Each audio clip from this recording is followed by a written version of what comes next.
Hello everyone, मैं उर्वशी स्वागत करती हूँ आपका अपने यूट्यूब चैनल पर। और आज हम करने वाले हैं क्लास 10th का चैप्टर 2 का topic the role of pH in the everyday life. सभी को इसके बारे में थोड़ा थोड़ा सब कुछ पता है, लेकिन आइए एक्सप्लेन करते हैं पूरी थ्योरी के साथ क्या होता है पीएच का रोल हमारी एवरीडे लाइफ में। ठीक है, चलिए स्टार्ट करते हैं video. The role of pH in everyday life. सबसे पहले देखते हैं इन ह्यूमंस एंड एनिमल्स के जो पीएच का जो रोल है वो ह्यूमंस और एनिमल्स में किस तरह से रोल प्ले करता है, ये हम देखने वाले हैं। आइए डेफिनेशन देख लेते हैं इसमें क्या कह रहे हैं। Most of the reaction taking place in our body are in the narrow pH range of 7.0 to 7.8. For example, human blood, tears and saliva have pH of nearly 7.4. जो ह्यूमन बॉडी है, ठीक है, उसमें क्या है, हमारी बॉडी में बहुत सारी ऐसी चीज़ें हैं जिनका कुछ ना कुछ पीएच होता है। जैसे ह्यूमन ब्लड है, हमारे टीयर्स हैं या हमारी स्लाइवा है, ठीक है, इनका जो पीएच होता है लगभग 7.4 के आसपास होता है। और जो इनकी पीएच रेंज अगर ज़्यादा या कम हो जाए तो हमारी बॉडी ठीक से वर्क नहीं करेगी। ठीक है, तो बहुत सारी रिएक्शन होंगी हमारे अंदर। If the pH falls below 7.0 or rises above 7.8, the survival of living organisms become difficult. अगर pH में अगर थोड़ा भी चेंज आता है, 7.0 हो जाए या 7.8 से ज़्यादा हो जाए, ठीक है, 7.0 से कम हो जाए या 7.8 से pH जो है ज़्यादा हो जाए, तो जो सर्वाइवल होता है लिविंग ऑर्गेनिज्म का वो थोड़ा मुश्किल हो जाएगा। ठीक है, वर्क ठीक से नहीं कर पाएंगे हम। For example, when the acid rain flows into the river, जब एसिड रेन जब बारिश आती है और उसमें एसिड की मात्रा बहुत ज़्यादा हो जाती है तो उसे एसिड रेन कहा जाता है। ठीक है, अगर वो रिवर्स में जाएगी तो जो रिवर्स का जो पानी है वो एसिडिक हो जाएगा नेचर में। ठीक है, और जो इट्स पीएच फॉल, और क्या होगा, उसका पीएच जो है थोड़ा डाउन हो जाएगा। As a result the survival of aquatic life in such river become difficult. तो जो एक्वेटिक एनिमल्स हैं वहाँ पे उनका रहना, जो सर्वाइव करना है वो डिफ़िकल्ट होगा, क्योंकि हमें ये बात पता चल गई है कि कोई भी जो लिविंग बीइंग है जो पीएच रेंज है 7.0 to 7.8 रेंज तक ही सर्वाइव कर सकता है। सेकंड आता है इन प्लांट्स। प्लांट्स में देख लेते हैं। It is observed that plants have healthy growth only when the soil has a specific pH range, which should be neither alkaline nor highly acidic. सभी को ये बात पता होनी चाहिए कि जो हमारे प्लांट्स हैं जो सॉइल में उगते हैं उसका सॉइल का भी कुछ एक पर्टिकुलर पीएच होना चाहिए। अगर बहुत ज़्यादा सॉइल का पीएच हो रहा है या बहुत ज़्यादा कम हो रहा है तो प्लांट ठीक से ग्रो नहीं कर पाएंगे।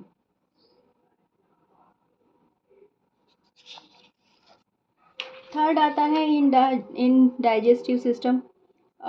सबसे पहले मैं ये ऐसे ही एक्सप्लेन कर दूं आपको कि डाइजेस्टिव सिस्टम में पीएच जो है किस तरह से रोल प्ले करता है।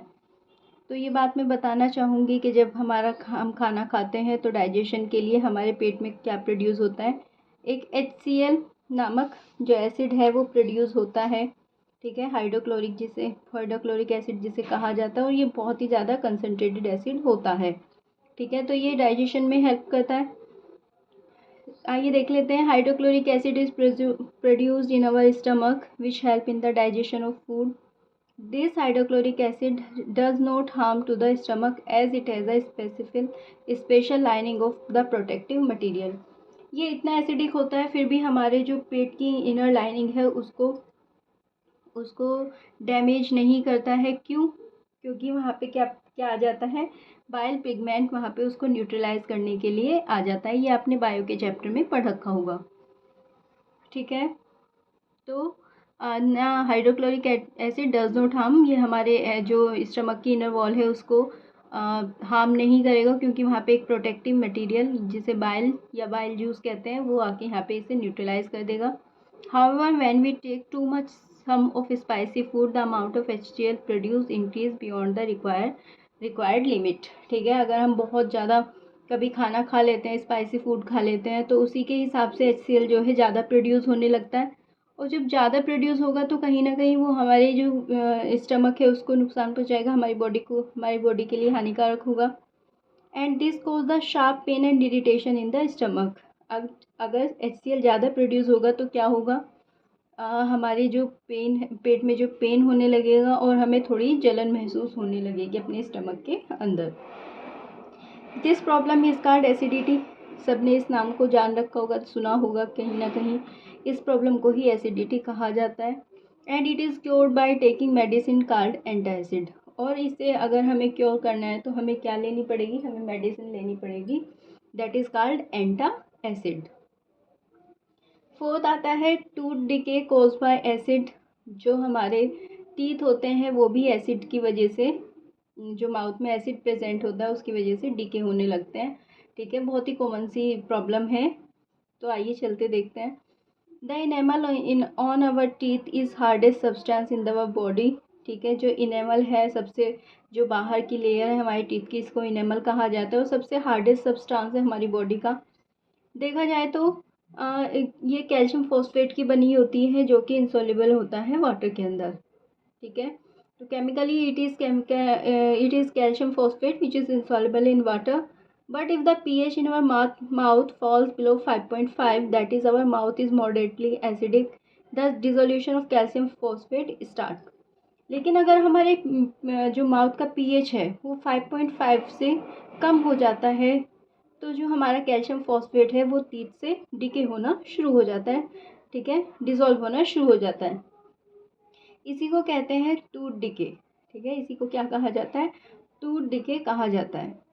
ये एसिड कैसे प्रोड्यूस होता है, जो हम जैसे हमने कुछ मीठा खाया, मीठा खाने के बाद हमने ब्रश नहीं किया, कुल्ला नहीं किया, तो वहाँ पे जर्म्स आके अपना वर्क करना शुरू करेंगे और वो एसिड प्रोड्यूस होने लगेगा।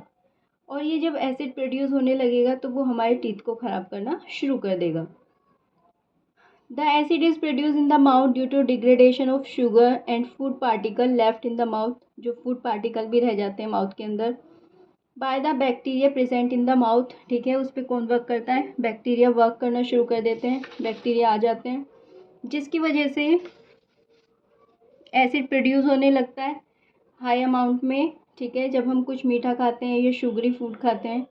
The excess acid has to be removed by cleaning the teeth with the good quality of toothpaste. अगर हमें ये जो एसिड प्रोड्यूस हुआ है, एक्सेस एसिड प्रोड्यूस हुआ है, इसको रिमूव करना है तो हमें क्या करना पड़ेगा, हमें अपने टीथ को अच्छे से किसी पेस्ट से ब्रश करना पड़ेगा, क्लीन करना पड़ेगा। These toothpaste are alkaline in nature, क्योंकि ये जो टूथपेस्ट होते हैं किस नेचर के होते हैं, एल्कलाइन नेचर के होते हैं। And neutralize the excess acid present in the mouth. और ये जो है, जो एसिड मोर अमाउंट में हमारे माउथ में है उसको न्यूट्रलाइज करने के लिए काम में आता है।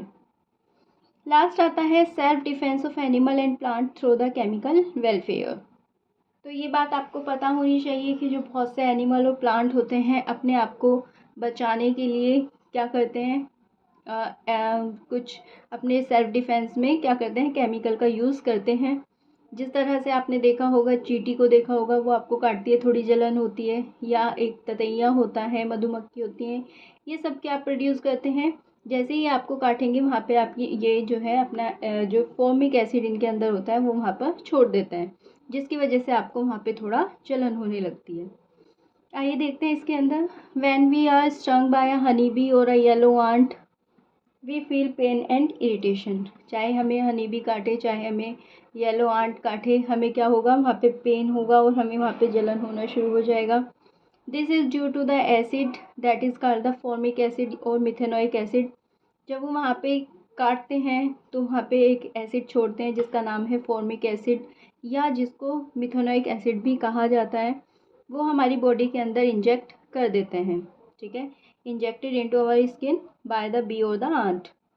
To get the relief we apply the solution of mild base like a baking soda. अगर हमें इससे रिलीफ पाना है तो हमें वहाँ पे कोई माइल्ड बेस यूज़ करना पड़ेगा, जैसे कि बेकिंग सोडा वगैरह।